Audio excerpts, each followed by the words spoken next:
है। करा लो अब इसे चुप। लॉकडाउन नहीं हुआ, मेरी मौत का फरमान जारी हो गया। दोनों बाप बेटे ने नाक में दम किया हुआ है। ऐसा बोलकर गीता वहां से शिविन के कमरे में पहुंच जाती है, जहां शिविन अभी भी सो रहा होता है। ओ आलसी, अब अगर 5 मिनट में नहीं उठाना तो आज तेरा गेम और यूट्यूब कैंसिल। माँ की बात सुनकर शिविन बिना 1 मिनट गंवाए उठ खड़ा होता है। उठ गया, अभी नागर भी आता हूँ। ये नाटक कहीं और, मुंह पर गीला कपड़ा मार और पढ़ने बैठ। शिविन की ऑनलाइन क्लास स्टार्ट हो जाती है, जिस पर गीता उसे वहां बिठाकर रसोई में चली जाती है। थोड़ी देर में उसे कमरे से कुछ आवाज सुनाई देती है, जिसे सुनकर वो कमरे में वापस आती है। हाय राम, तुझे क्लास अटेंड करने के लिए बोला था, कैमरा ऑफ करके बिस्तर पर नाचने के लिए नहीं बोला था। मम्मी मुझे कुछ समझ नहीं आ रहा, आप बाद में पढ़ा देना ना, वैसे भी अटेंडेंस तो लगी गई है। हाँ बेटा, जरूर बन जा, तू अभी से हम सबका बाप बन जा। अरे नहीं मतलब कहाँ से लाते हो इतना दिमाग, और पढ़ाई करते हुए ये चला कहाँ जाता है?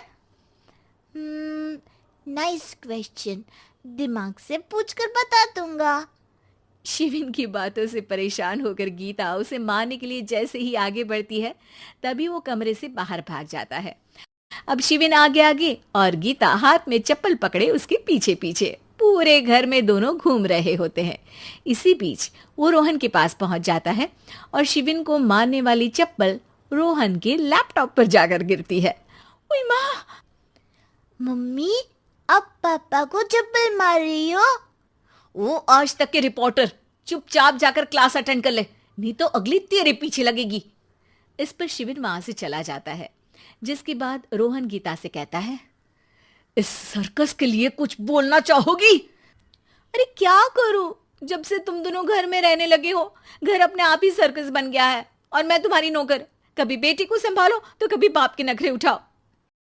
इन्हीं सब उथल पुथल में दिन बीतते रहते हैं, जिसमें हर रोज घर के अंदर कुछ नया सियप्पा खड़ा मिलता है, जो ज्यादातर रसोड़ी में कौन था, पढ़ाई करने बोलो तो इनकी माँ मर जाती है, और ये पागलपंतियां जितनी मर्जी करा लो।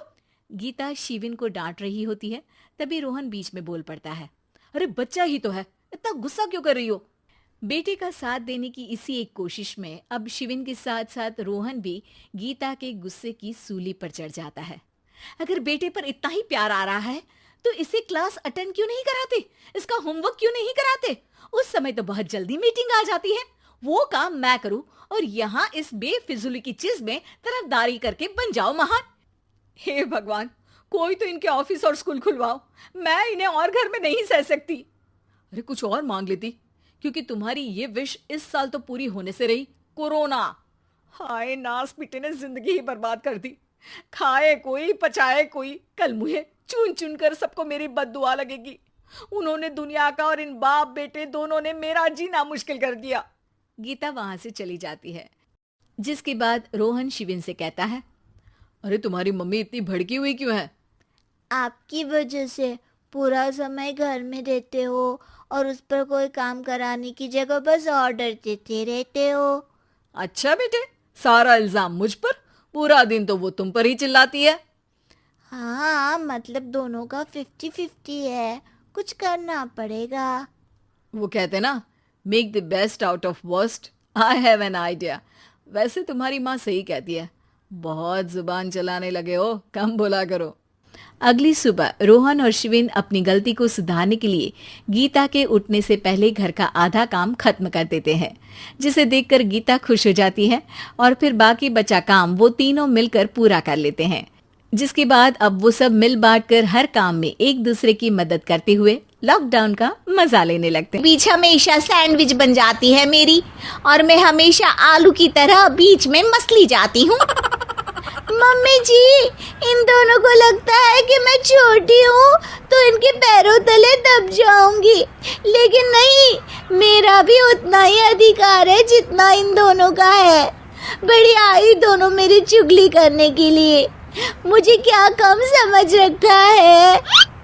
तीनों बहू एक दूसरे से बहस करने लगती है और सास दोबारा ये देखकर टेंशन में आ जाती है और सबसे कहती है, चुप हो जाओ, अब से तुम तीनों सारे काम एक साथ करोगी, आंख बंद करके एक दूसरे की बात सुनोगी।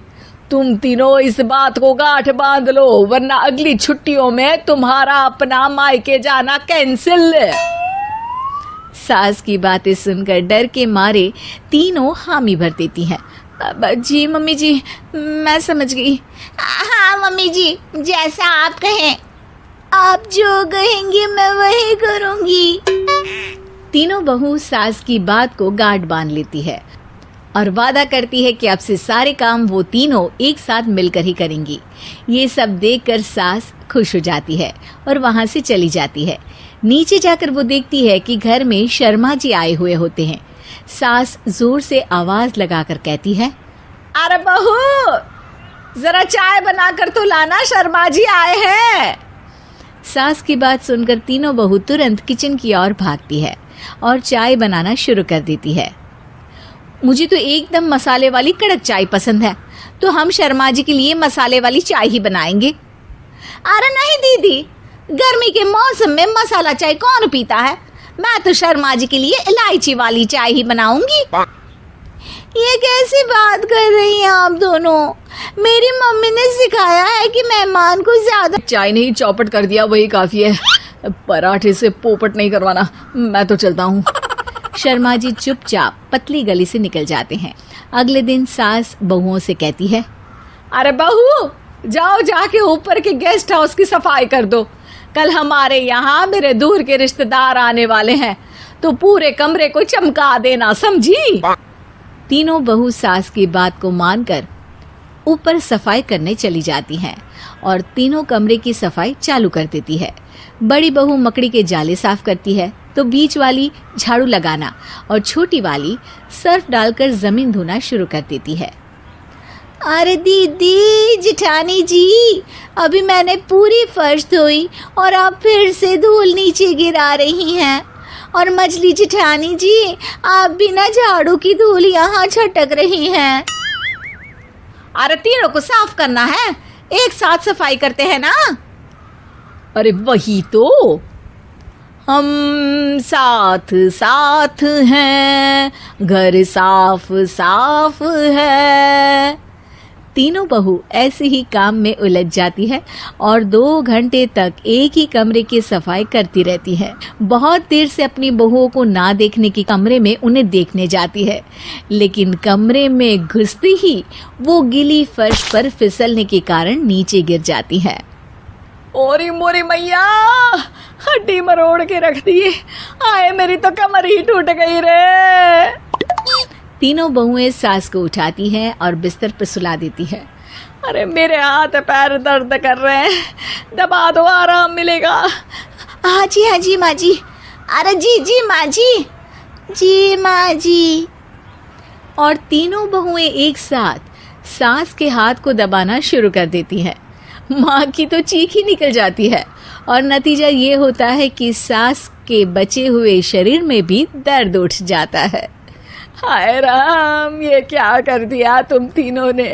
अरे मेरी तो किस्मत ही फूटी है कि तुम जैसी बहुएं मुझे मिली। हे भगवान, पूरे शरीर में दर्द बढ़ गया है। अब तो पता नहीं कि चल भी पाऊंगी या नहीं। माफ करो, मुझे गलती हो गई मुझसे कि तुम तीनों को एक साथ काम करने के लिए बोला। सोचा था तीनों मिलके अच्छे से काम करेगी, लेकिन बड़े बुजुर्ग सही कहते थे कि 3 तिगाड़ा काम बिगाड़ा।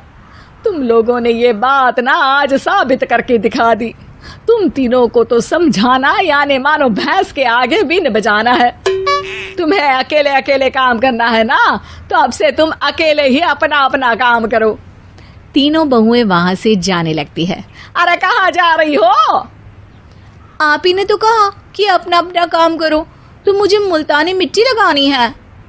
अरे मुझे भी तो नेल पॉलिश लगानी है, मुझे ना मेहंदी लगानी है। सास अपना सर पीट लेती है और कहती है, अरे मुझे भी लगाना है कुछ। क्या माँ जी? क्या माँ जी? क्या माँ जी? तुम्हारे घर वालों को फोन तुम्हारी हरकतें बताने के लिए।